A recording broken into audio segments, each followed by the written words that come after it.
friends, today I am going to do the explanation of chapter 3, our national anthem, from Essential English part 5.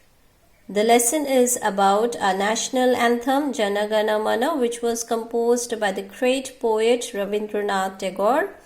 We should always respect our national anthem and should stand in attention while singing it. So this is today's lesson. Now let's understand this in Hindi.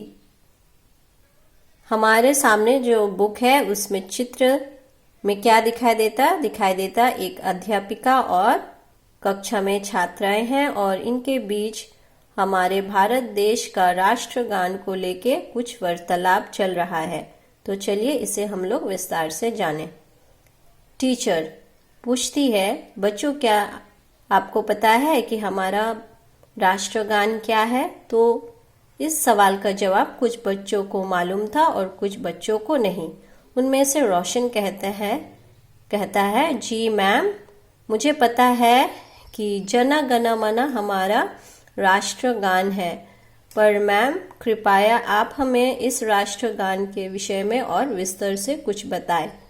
तो teacher कहती है, हमारा राष्ट्रगान जन गण मन को लिखा था एक महान कवि जिसका नाम था रविंद्रनाथ टैगोर, और उनका ये लिखा हुआ गान को भारत संविधान सभा ने राष्ट्रगान के रूप में अपनाया, क्योंकि ये गान राष्ट्रवाद और राष्ट्र एकीकरण का भाव को दर्शाता है.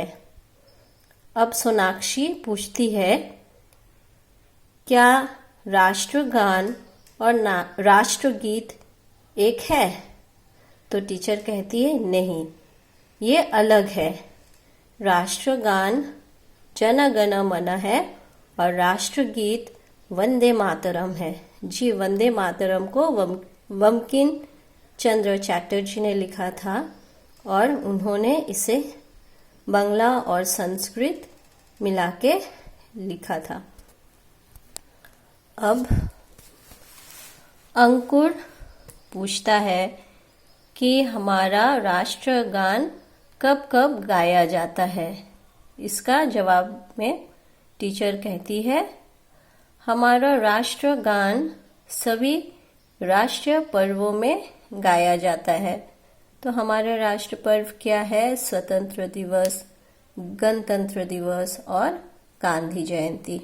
तो इन पर्वों में हम अपना राष्ट्रगान गाते हैं और सभी सरकारी फंक्शंस यानी सभी सरकारी समारोह के पहले राष्ट्रगान गाया जाता है, फिर आगे का कार्यक्रम बढ़ता है. और उसी तरीके से सभी स्कूलों में बच्चे स्कूल के समारोह या कार्यक्रम में पहले राष्ट्रगान गाते हैं, फिर प्रोग्राम करते हैं. इसके बाद अनुष्का पूछती है, क्या राष्ट्रगान सभी भारतीयों के द्वारा गाया जाता है? तो टीचर कहती है, जब हमें राष्ट्रगान का धुन सुनाई दे तब हमें इसको गाना चाहिए और किसी को भी अनुमति नहीं दिया गया है कि वो इसका मजाक या हास्य अनुकृति करे.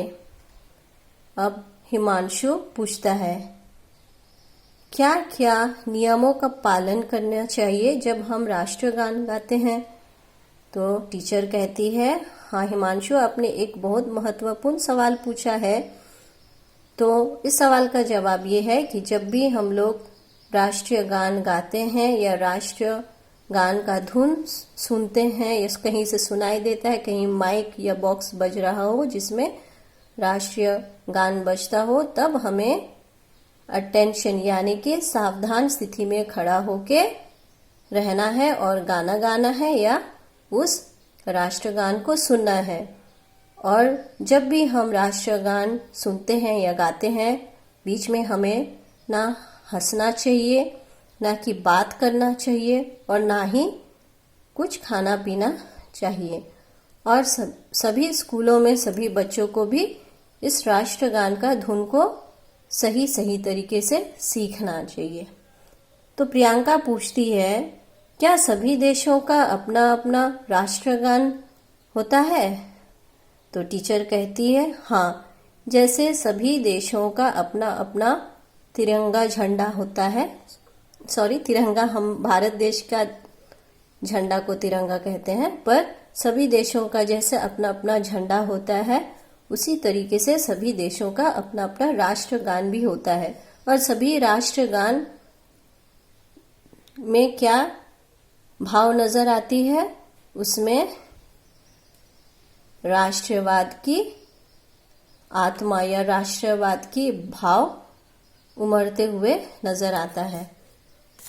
तो इसके बाद जो है बच्चे काफी खुश थे टीचर से ये सब बातें सुन के, और वो कहते हैं, सभी बच्चे मिलके कहते हैं, धन्यवाद मैम, आज हम लोग एक बहुत अच्छा सीखे हैं राष्ट्रगान के विषय में। तब टीचर कहती है, आप लोग का अभिनंदन बच्चों, अब चलो हम लोग राष्ट्रगान गाएंगे। और सभी बच्चे एक साथ खड़े होके राष्ट्रगान गाते हैं। So this was the explanation, and in the next video we will have the question and answers. Thank you.